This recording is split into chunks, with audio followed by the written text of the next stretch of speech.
On jette un œil à la presse avec Julien Herpin. Bonjour Julien. Bonjour Jean. Et on va s'intéresser aux hebdos aujourd'hui, à commencer par l'écho de la presqu'île.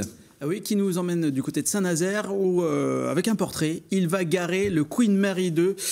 Petit rappel, le Queen Mary 2 construit à Saint-Nazaire qui fera son retour dans la cité portuaire le 24 juin à l'occasion de l'événement The Bridge. Il s'installera du coup dans la forme Joubert et pour l'installer, eh bien, il aura aux commandes Laurent Herpin, sans doute un cousin, voilà, qui convoiera depuis le large le Queen Mary 2.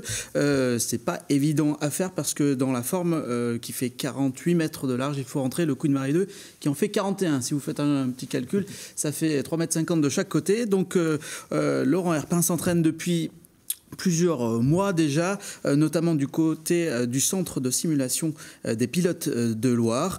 Et pour assister à cet événement, à cette manœuvre spectaculaire, rendez-vous, ça sera donc le 24 juin aux alentours de 18 h.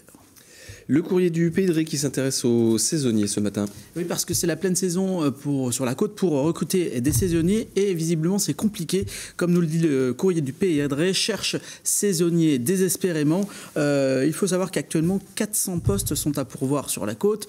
Pourquoi ? Eh bien, comme l'explique cette restauratrice, c'est de pire en pire de trouver du personnel formé.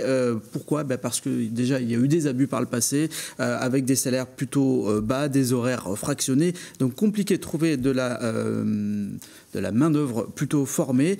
De son côté, Pôle emploi rappelle qu'il y a encore, comme je le disais, 400 emplois disponibles actuellement, des maîtres nageurs, essentiellement aussi dans la restauration et dans l'hôtellerie. Le problème aussi, le rappel Pôle emploi, c'est de trouver un logement pour ces saisonniers.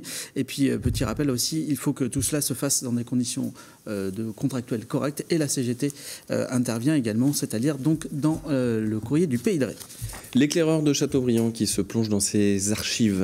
Et oui, dans ses archives sportives notamment, qui nous emmène à la découverte du SAC, le Stade Athlétique Castelbriantais. C'est du rugby, on est en 1912, date à laquelle ce club a été créé. Et on découvre ses photos avec ses moustaches spectaculaires.